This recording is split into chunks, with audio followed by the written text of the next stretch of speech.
March 17ನೆಯ ತಾರೀಕು ಸೋಮವಾರದ ದಿನ ಬಾಲಚಂದ್ರ ಸಂಕಷ್ಟಾರ ಚತುರ್ಥಿ ಬಂದಿದೆ. ನಿಮ್ಮ ದುಃಖ ಕಣ್ಣೀರು ಸಕಲ ಸಂಕಷ್ಟಗಳು ಕಳೆದು ಅಖಂಡ ರಾಜಯೋಗ ಹೊಂದಲು ಈ ದಿನ ಗಣೇಶನನ್ನ ಹೇಗೆ ಪೂಜಿಸಬೇಕು, ಯಾವ ಮಂತ್ರವನ್ನ ಹೇಳಿಕೊಳ್ಬೇಕು, ಈ ದಿನದ ವ್ರತಕತೆ ಏನು, ಈ ದಿನ ವ್ರತ ಆಚರಿಸಿದರೆ ಯಾವೆಲ್ಲ ಶುಭ ಫಲಗಳು ಪ್ರಾಪ್ತಿಯಾಗುತ್ತೆ ಅಂತ ಇವತ್ತಿನ ಈ ವಿಡಿಯೋದಲ್ಲಿ ಸಂಪೂರ್ಣವಾಗಿ ತಿಳಿಸಿಕೊಡ್ತೀವಿ. ಬನ್ನಿ. ಈ ಬಾರಿ ಚತುರ್ಥಿ ತಿಥಿಯು ಸೋಮವಾರ ರಾತ್ರಿ 7:33 ನಿಮಿಷಕ್ಕೆ ಆರಂಭವಾಗಿ ಮಂಗಳವಾರ ರಾತ್ರಿ 10:09 ನಿಮಿಷಕ್ಕೆ ಮುಕ್ತಾಯವಾಗುತ್ತದೆ. ಚಂದ್ರೋದಯ ಸಮಯದ ಪ್ರಕಾರ ಸೋಮವಾರವೇ ಸಂಕಷ್ಟಿಯನ್ನ ಆಚರಿಸಬೇಕು. ಸಂಕಷ್ಟಾರ ಚತುರ್ಥಿ ಅಥವಾ ವಿನಾಯಕ ಚತುರ್ಥಿಯನ್ನ ಆಚರಣೆ ಮಾಡದೆ ಯಾವ ಪೂಜೆ ವ್ರತ ದೊಡ್ಡ ದೊಡ್ಡ ನಿಯಮ ಪಾಲಿಸಿದರೂ ನಿಮ್ಮ ಕಷ್ಟಗಳಿಗೆ ಅಂತ್ಯ ಸಿಗುವುದಿಲ್ಲ. ಆ ಪ್ರಥಮ ಪೂಜಿತ ವಿನಾಯಕನ ಸ್ಮರಣೆಯನ್ನು ಸಂಕಷ್ಟರ ಚತುರ್ಥಿಯ ಮೂಲಕ ಆತನ ವ್ರತ ಮಹಿಮೆಯ ಕಥೆಯನ್ನ ಕೇಳುತ್ತಾ ಭಕ್ತಿಯಿಂದ ಪೂಜಿಸಿದರೆ ನಿಮ್ಮ ಜೀವನದಲ್ಲಿ ಬರುವ ಎಂಥದ್ದೇ ಕಠಿಣ ಅಡೆತಡೆಗಳು ಇದ್ದರೂ ದೂರವಾಗುತ್ತೆ. ಅದೃಷ್ಟ ಗಣೇಶನ ರಕ್ಷಣೆ ಕೂಡ ಪ್ರಾಪ್ತಿಯಾಗುತ್ತದೆ. ನಾಳೆ ಸೋಮವಾರ ಬೆಳಿಗ್ಗೆ ಬೇಗನೆ ಎದ್ದು ಸ್ನಾನ ಮಡಿಗಳನ್ನು ಮುಗಿಸಿ ನಿಮ್ಮ ಮನೆಯ ದೇವರ ಕೋಣೆಯಲ್ಲಿ ಒಂದು ಪೀಠ ಅಥವಾ ಮಣೆಯ ಮೇಲೆ ಕೆಂಪು ಬಣ್ಣದ ವಸ್ತ್ರವನ್ನ ಹಾಸಿ ಅದರ ಮೇಲೆ ಗಣೇಶನ ಫೋಟೋ ಅಥವಾ ಪುಟ್ಟ ವಿಗ್ರಹವನ್ನ ಇಡಬೇಕು. ಗಣೇಶನ ಮುಂದೆ ದೀಪ ಬೆಳಗಿಸಿ ಸಂಕಲ್ಪ ಮಾಡಿಕೊಳ್ಳಬೇಕು. ವಿಶೇಷವಾಗಿ ಮುಡುಪನ್ನ ಕಟ್ಟಿ ನಿಮ್ಮ ಕೋರಿಕೆಗಳನ್ನ ಕೇಳಿಕೊಳ್ಳಬೇಕು. ಮುಡುಪು ಹೇಗೆ ಕಟ್ಟಬೇಕೆಂದು ಸಾಕಷ್ಟು ವಿಡಿಯೋದಲ್ಲಿ ತಿಳಿಸಿಕೊಟ್ಟಿದ್ದೀವಿ. ಇದೇ ಚಾನಲ್ನಲ್ಲಿ ನೀವು ನೋಡಬಹುದು. ಮುಡುಪನ್ನು ಕಟ್ಟಿ ಗಣೇಶನ ಪೂಜಿಸಿದ ನಂತರ ಉಪವಾಸ ದೀಕ್ಷೆಯನ್ನು ತೆಗೆದುಕೊಂಡು ರಾತ್ರಿ ಗಣೇಶನ ಪೂಜೆ ಆಗುವ ತನಕವೂ ಉಪವಾಸ ಇರಬೇಕು.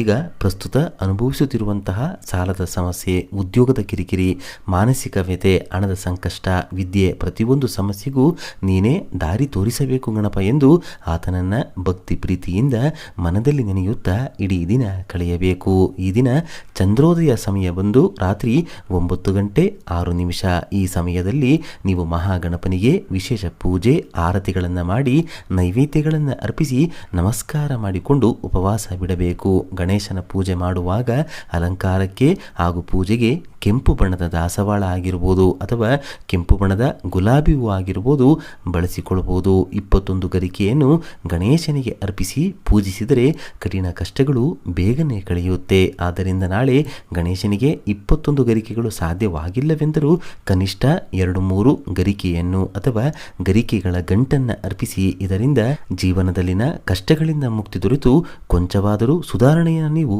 ನೋಡಬಹುದು. ಇದರ ಜೊತೆಗೆ ಬಿಳಿ ಎಕ್ಕದ ಹೂವನ್ನು ಮಾಲೆಯಾಗಿ ಕಟ್ಟಿ ಅದನ್ನು ದೇಗುಲದಲ್ಲಾಗಿರ್ಬೋದು ನಿಮ್ಮ ಮನೆಯಲ್ಲಾಗಿರ್ಬೋದು ಗಣೇಶನಿಗೆ ಅರ್ಪಿಸಿ ಇದರಿಂದ ಮನಸ್ಸಿನ ಕೋರಿಕೆಗಳು ಅತಿ ಶೀಘ್ರವಾಗಿ ನೆರವೇರುತ್ತವೆ. ಗಣೇಶನ ಫೋಟೋ ಮುಂದೆ ದೀಪಕ್ಕೆ ತುಪ್ಪ ಅಥವಾ ಕೊಬ್ಬರಿ ಎಣ್ಣೆಯನ್ನು ಬಳಸಿ ದೀಪಾರಾಧನೆ ಮಾಡಿಕೊಳ್ಳಿ.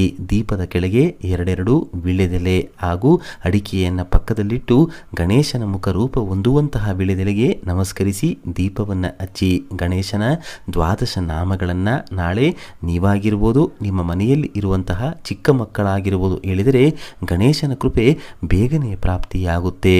ಸುಮುಖ, ಏಕದಂತ, ಕಪಿಲ, ಗಜಕರ್ಣಕ, ಲಂಬೋದರ, ವಿಕಟ, ವಿಘ್ನನಾಶಕ, ವಿನಾಯಕ, ಧೂಮ್ರವರ್ಣ, ಗಜಾಧ್ಯಕ್ಷ, ಬಾಲಚಂದ್ರ, ಗಜಾನನ ಈ 21 ನಾಮಗಳನ್ನು ಹೇಳಿ ಗಣೇಶನನ್ನ ನಾಳೆ ನೆನೆಸಿಕೊಳ್ಳಿ. ಈ ದಿನ ಬೆಳಿಗ್ಗೆ ಹಾಗೂ ಸಂಜೆ ಮನೆಯಲ್ಲಿ ಕೆಲಸದ ಜಾಗದಲ್ಲಾಗಿರ್ಬೋದು ಈ ದಿನ ಬೆಳಿಗ್ಗೆ ಹಾಗೂ ಸಂಜೆ ನಿಮ್ಮ ಮನೆಯಲ್ಲಾಗಿರ್ಬೋದು ಕೆಲಸದ ಜಾಗದಲ್ಲಾಗಿರ್ಬೋದು ದಾರಿದ್ರ್ಯ ದಹನ ಗಣಪತಿ ಸ್ತೋತ್ರವನ್ನು ಕೇಳಿ. ಇದರಿಂದ ಸಕಲ ದಾರಿದ್ರ್ಯಗಳು ದೂರವಾಗುತ್ತದೆ. ಗಣೇಶನಿಗೆ ಎಳ್ಳಿನ ಪದಾರ್ಥಗಳನ್ನು ನಾಳೆ ನೈವೇದ್ಯವಾಗಿ ಇಡಿ. ಇನ್ನು ಈ ದಿನದ ವ್ರತಕತೆ ಏನು ಅಂತ ನೋಡೋದಾದರೆ ಶಿವಪುತ್ರನಾದ ಏಕದಂತನು ತನ್ನ ಮಾತೆಯಾದ ಪಾರ್ವತಿಗೆ ಹೇಳುತ್ತಾನೆ, ಮಹಾತಾಯಿಯೇ ಪಾಲ್ಗುಣ ಮಾಸದ ನನ್ನ ವ್ರತ ಮಹಿಮೆಯನ್ನು ಹೇಳುವೆ ಕೇಳು. ಈ ಮಾಸದಲ್ಲಿ ನನ್ನನ್ನು ಬಾಲಚಂದ್ರನೆಂಬ ಹೆಸರಿನಲ್ಲಿ ಆಗಮ ಪೀಠದಲ್ಲಿ ಆಹ್ವಾನಿಸಿ ಪಂಚಕಜ್ಜಾಯ, ಚಕ್ಕುಲಿ, ಎಳ್ಳಿನ ತಿಂಡಿಗಳನ್ನು ಶಕ್ತಿಗೆ ಅನುಸಾರ ನೈವೇದ್ಯ ಮಾಡಿ ಯಾರು ಪೂಜಿಸುತ್ತಾರೋ ಅವರಿಗೆ ಸರ್ವ ಕೋರಿಕೆಗಳನ್ನು ನೆರವೇರಿಸುವೆ. ಹಿಂದೆ ಕೃತಯುಗದಲ್ಲಿ ಶಯೇಂದ್ರನೆಂಬ ರಾಜನ ರಾಜ್ಯದಲ್ಲಿ ವಿಷ್ಣು ಶರ್ಮನೆಂಬ ಬ್ರಾಹ್ಮಣನಿದ್ದನು. ಆತನಿಗೆ 7 ಜನ ಗಂಡು ಮಕ್ಕಳಿದ್ದರು. ಒಂದೊಂದು ದಿನ ಒಬ್ಬೊಬ್ಬರ ಮನೆಯಲ್ಲಿ ಇದ್ದನು. ಆತನಿಗೆ ವಯಸ್ಸಾದ ಕಾರಣ ಯಾವ ಕೆಲಸವೂ ಮಾಡಲು ಆಗುತ್ತಿರಲಿಲ್ಲ. ಒಮ್ಮೆ ವಿಷ್ಣು ಶರ್ಮನು ದಾರಿಯಲ್ಲಿ ಹೋಗುತ್ತಿದ್ದಾಗ ತನ್ನ ಹಿತ ಹಿತೈಷಿಗಳ ಮನೆಯೊಂದರಲ್ಲಿ ಸಂಕಷ್ಟಾರ ಚತುರ್ಥಿ ವ್ರತವನ್ನ ಮಾಡುತ್ತಿದ್ದದ್ದು ಕಂಡುಬಂದಿತು. ಇದರಿಂದ ಬ್ರಾಹ್ಮಣನಿಗೂ ಈ ವ್ರತ ಮಾಡಬೇಕೆಂಬ ಮನಸ್ಸಾಯಿತು. ಹೀಗಿರಲು ತನ್ನ ಜ್ಯೇಷ್ಠ ಪುತ್ರನ ಮನೆಗೆ ಹೋಗಿ ಆಕೆಯ ಹೆಂಡತಿಯನ್ನ ಕಂಡು ತನ್ನ ಮನದಾಸೆಯನ್ನ ವ್ಯಕ್ತಪಡಿಸ್ತಾನೆ. ಅದಕ್ಕೆ ಆತನ ಸೊಸೆಯು ಅದು ಯಾವ ವ್ರತವೋ ಏನೋ, ಅದಕ್ಕೆಲ್ಲ ನನ್ನಲ್ಲಿ ಸಮಯವಿಲ್ಲ ಎಂದು ನಿರ್ಲಿಪ್ತವಾಗಿ ಮಾತನಾಡುತ್ತಾಳೆ. ಅವಳಂತೆಯೇ ಉಳಿದ 5 ಜನ ಸೊಸೆಯರು ಕೂಡ ನಿರಾಕರಿಸಿ ಈ ವ್ರತವನ್ನ ಆಸೆ ಮಾಡುತ್ತಾರೆ. ಕೊನೆಯದಾಗಿ ಕಿರಿ ಸೊಸೆಯಲ್ಲಿ ಬಂದು, ಮಗಳೇ, ನನಗೆ ಸಂಕಷ್ಟರ ಚತುರ್ಥಿ ವ್ರತ ಮಾಡಬೇಕೆಂಬ ಆಸೆ ಇದೆ, ಇದಕ್ಕೆ ಸಹಕರಿಸಿ ನನಗೆ ಪೂಜೆಯಲ್ಲಿ ನೆರವಾಗು ಎನ್ನಲು ಆಕೆಯು ಒಪ್ಪಿಕೊಂಡು ತನ್ನ ಮಾವನವರಿಗೆ ತುಂಬು ಹೃದಯದಿಂದ ನೆರವಾಗುತ್ತಾಳೆ.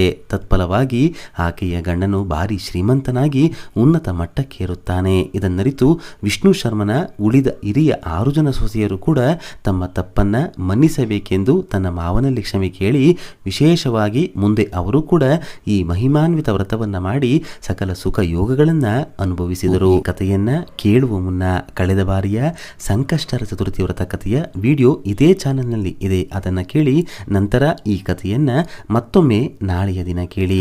ಈ ವಿಶೇಷವಾದ ಸಂಕಷ್ಟರ ಚತುರ್ಥಿಯ ಮಾಹಿತಿ ನಿಮಗೆ ಇಷ್ಟವಾದರೆ ತಪ್ಪದೇ ಜೈ ಮಹಾ ಗಣೇಶ ಅಂತ ಬರೆದು ಈ ವಿಡಿಯೋನ ಪ್ರತಿಯೊಬ್ಬರಿಗೂ ಕೂಡ ಶೇರ್ ಮಾಡಿ. ಮುಂದಿನ ಬಾರಿ ಮತ್ತೊಂದು ವಿಶೇಷ ದೈವ ಮಾಹಿತಿಯೊಂದಿಗೆ ನಮ್ಮ ದೇಗುಲ ದರ್ಶನ ಕರ್ನಾಟಕ ಚಾನೆಲ್ ಮೂಲಕ ಭೇಟಿಯಾಗೋಣ.